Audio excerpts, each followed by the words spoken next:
Faire du vin n'était pas une profession que leurs parents imaginaient pour eux, pourtant les voici. Des vignerons noirs et métis commencent à émerger dans l'univers du vin sud-africain, métamorphosant un paysage historiquement blanc. Leur ascension dans le secteur est certes lente, mais des initiatives ont été mises en place pour les accompagner. Si vous grandissez dans une ferme en tant qu'enfant d'ouvriers agricoles noirs, vous êtes élevé pour être la prochaine génération de main-d'œuvre. Pour ce même agriculteur, l'agriculteur ne cherche pas très loin. Les enfants d'ouvriers agricoles succèdent pour la plupart à leurs parents.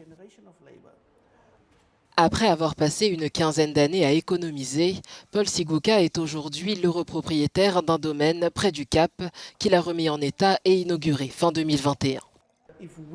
Si nous voulons voir un changement dans un secteur, nous devons être ce changement. Je voulais contribuer dans la transformation d'un secteur que j'aime profondément, le secteur du vin. Carmen Stevens, âgée de 51 ans, a grandi dans un township marqué par la pauvreté.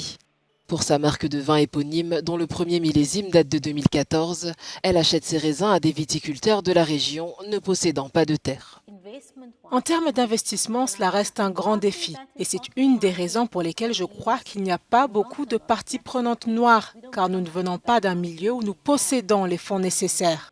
Les Africains noirs, économiquement défavorisés depuis des générations, sont rares à avoir le capital pour acquérir des terres, d'autant plus qu'en Afrique du Sud, la plupart sont transmises en héritage.